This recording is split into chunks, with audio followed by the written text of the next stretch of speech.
En 1990, cuando Donald Trump enfrentaba la peor crisis de su carrera, el fin de semana del Día del Trabajo, que en Estados Unidos se celebra en septiembre, se desplazó con Wilbur Ross a Atlantic City, Nueva Jersey, para hablar del Taj Mahal, un opulento casino que Trump acababa de inaugurar, pero que estaba al borde de no poder cumplir con el vencimiento de un bono. Ross, un experto en activos en problemas, representaba a los tenedores de bonos. Trump lo llevó a la ciudad costera en un helicóptero que exhibía su apellido en gigantescas letras rojas. Los bonistas estaban obviamente muy enojados, dice Ross. Su inclinación inicial era sacarse de encima a Donald Trump. El helicóptero aterrizó en una pista cerca del paseo marítimo. Al instante, una pequeña multitud rodeó un auto que esperaba allí, pensando que Trump estaba en él. Apuntaban con sus cámaras de video. Recibió una increíble adulación de la multitud, recuerda Ross. Eso me hizo cambiar totalmente de opinión. El recuerdo se me quedó grabado y me llevó a la conclusión de que el Taj Mahal sin Trump probablemente sería mucho menos exitoso que el Trump Taj Mahal con Donald. Aunque ya era reconocido públicamente como un astuto y muy rico hombre de negocios, en 1990 él y sus empresas debían 3.400 millones de dólares y no estaban en condiciones de pagar. Los prestamistas podían apoderarse de sus hoteles, casinos y otros activos. Peor aún, de aquella deuda, 830 millones de dólares tenían su garantía personal.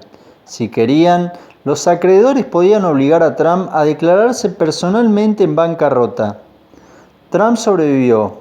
Hoy es un multimillonario que cita su riqueza y su éxito para justificar que como presidente podría hacer que Estados Unidos sea grande otra vez. Para salir de la situación, Trump comenzó a conducir a sus acreedores a la misma conclusión a la que había llegado Ross. Financieramente, el promotor de bienes raíces valía más para ellos vivos que muertos. Un grupo de esos acreedores, que tenía 2.100 millones de la deuda de Trump, mayormente en propiedades de Nueva York, acordó en 1990 un complejo plan que le dio al empresario años para encontrar una solución.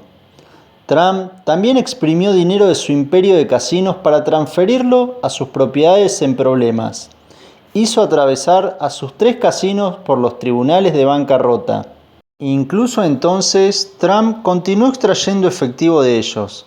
En 1992, cuando Trump Castle, uno de sus casinos, se encontraba bajo bancarrota protectiva, Trump recibió millones por guiar a la empresa a través del proceso. En total, obtuvo más de 160 millones de dólares de los casinos del Atlantic City en concepto de honorarios y otros pagos, de acuerdo con una serie de documentos de los reguladores de los juegos de azar de Nueva Jersey y la Comisión de Bolsa y Valores que revisó The Wall Street Journal. Durante muchos años saqué dinero de Atlantic City, decía Donald Trump. El dinero que hice en Atlantic City alimentó un montón de proyectos. No le fue tan bien a aquellos que confiaron en él con sus fondos o con su trabajo, incluyendo empleados, proveedores, tenedores de bonos y accionistas. Los contratistas del Taj Mahal debieron conformarse con menos de lo que se les debía. Los empleados perdieron sus trabajos. Entre 1990 y 1996, Trump persuadió a sus acreedores de que les renovaran el acuerdo de reestructuración de deuda una y otra vez. Según una persona familiarizada con esos acuerdos, Trump los hacía tan complicados que solo él podía entenderlos plenamente. Su lucha incluyó peleas y litigios. Demandó a socios y atacó verbalmente a quienes se cruzaron en su camino, incluyendo analistas de valores, colegas, amigos y socios entrevistados, describen a un hombre cuya combatividad puede rayar en la venganza. En un debate del Partido Republicano, cuando se preguntó a los candidatos sobre sus debilidades, Trump dijo: "Jamás perdono". Trump dice que sus duras tácticas siempre han estado justificadas por deslealtad o provocación. ¿Qué se supone que debería hacer? ¿Revolcarme?, pregunta. Cuanto más duro peleo, más dinero gano. Trump se inició a mediados de la década de 1970 cuando la crisis fiscal de Nueva York abarató los bienes raíces comerciales de la ciudad. Comenzó con un préstamo de $1 millón de su padre, Fred Trump, un constructor de viviendas para clase media en Queens y Brooklyn. Entre sus primeros negocios se cuenta un sitio de 75 acres en West Side de Manhattan y la conversión de un viejo hotel cerca de la estación Grand Central en la que hoy es el Grand Hyatt. Cuando Nueva Jersey legalizó el juego en Atlantic City, Trump compró allí terrenos con un préstamo bancario y otros $7.500 millones de su padre, de acuerdo con un informe del fiscal general del estado. Después de ganar control en 2 casinos a través de acuerdos que le cargaron de deuda, en 1987 giró su atención al Taj Mahal, un megaproyecto de resorts internacional. Trump compró una clase de acciones que le daban una porción del capital del resort internacional, pero que le otorgaban los votos del control. Desde esa posición, impulsó un contrato de servicios por el cual la compañía le pagaría $108 millones en 5 años. Trump le dijo a los reguladores de los casinos que la compañía podía obtener el dinero necesario para completar el proyecto solo si se aseguraba a los bancos que él permanecería involucrado, que era lo que aseguraba el contrato en cuestión. La noticia de que la financiación parecía incierta hundió las acciones de resorts. Entonces Trump le dijo a los inversionistas que la única forma de terminar el Taj Mahal era que él comprara el resort a precios apenas por encima de su reducida cotización en bolsa. Los financistas de la construcción, se dijo, se retrajeron en parte por el alto costo de su contrato de servicios. Luego Trump cerró un acuerdo con otro de los interesados en resorts. Aceptó $60 millones para dar concluido su contrato y al final de 1988 el Taj Mahal estaba hecho solo a la mitad. La compañía emitió bonos por $675 millones para financiar la obra. A fines de la década de los 80, Trump poseía 3 casinos, el Plaza Hotel, la Torre Trump en Nueva York y la aerolínea Trump Shuttle. Cuando una recesión golpeó en 1990, Trump quedó enterrado en deuda. Vi a mi imperio colapsar, escribió más tarde. Su primer movimiento de salvataje fue buscar un acuerdo de reestructuración de deuda con un gran grupo de prestamistas. El trato casi fracasa cuando un acreedor extranjero casi se retira de las conversaciones. Al final de un día, convocado a la sede del Citibank para una conferencia telefónica con el acreedor reticente, Trump arribó tan decaído que parecía a punto de llorar, según el banquero Robert McSween. Pero en la conversación telefónica su carisma se disparó. En 10 minutos alcanzó la cima de una total confianza en sí mismo.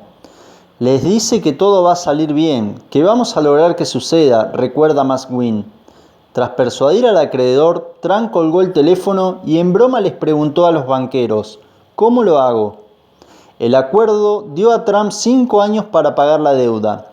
Los bancos le concedieron una línea de crédito de $65 millones para administrar las propiedades, pero limitaron sus gastos personales a $450.000 por mes.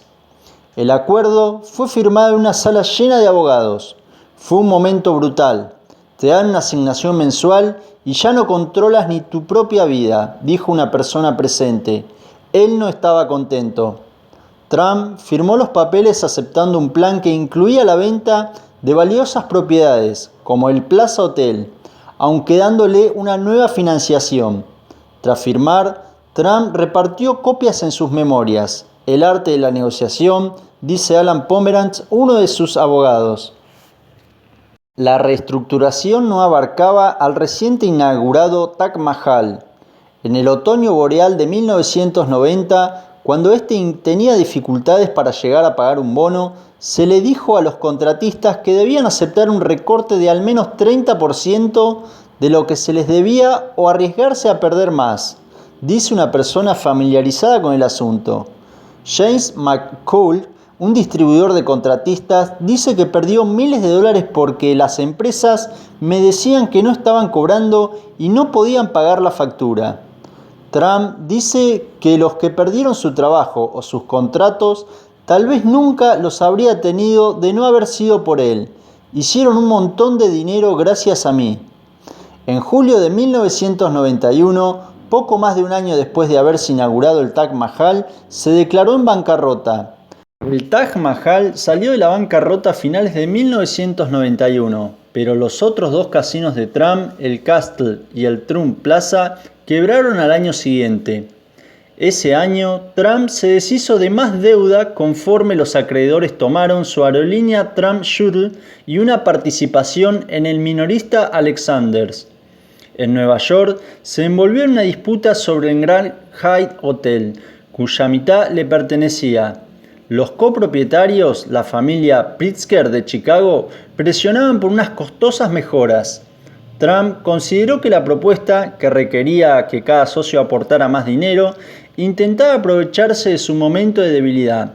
Entonces presentó un juicio contra sus socios, alegando que estos trataban de excluirlo del negocio, algo que aquellos negaron. Para 1993, los tres casinos habían salido de la bancarrota. En cada caso, Trump salvó 50% de su capital. Los acreedores, que valoraban su conocimiento del negocio y no tenían licencias para operar casinos, lo mantuvieron involucrados en la administración. Trump volvió a endeudarse. El Trump Plaza emitió notas por 330 millones de dólares. El empresario utilizó 35 millones para recomprar la parte del casino que había perdido en la quiebra y otros 52 millones a pagar deuda en Nueva York. Trump dice que el nuevo endeudamiento fue idea de los banqueros, a la que él se había resistido al principio, pero estaba perdiendo su fe en Atlantic City debido a decisiones que venía tomando la ciudad, tal como un proyecto de centro de convenciones alejado del paseo marítimo.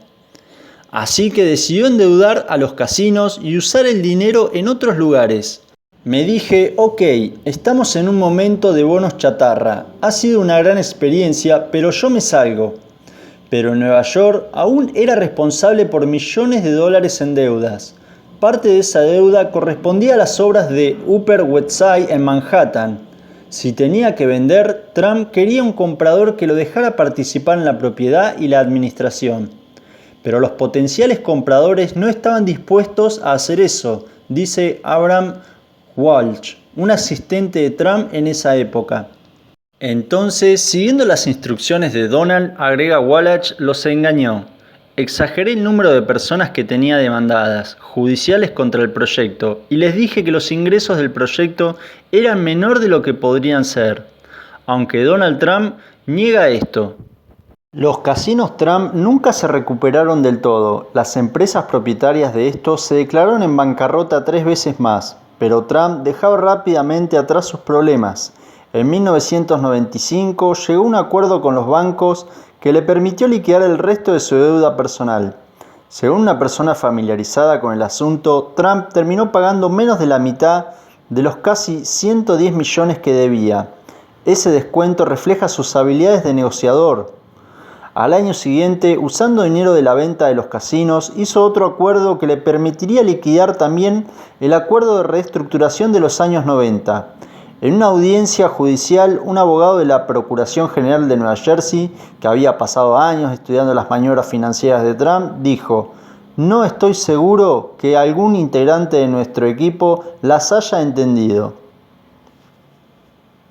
Trump pudo volver a hacer operaciones de bienes raíces como a él le gusta, sin restricciones. Hasta pudo recomprar para su uso personal el mismo Boeing 727 que alguna vez, en el pico de sus problemas, había tenido que vender.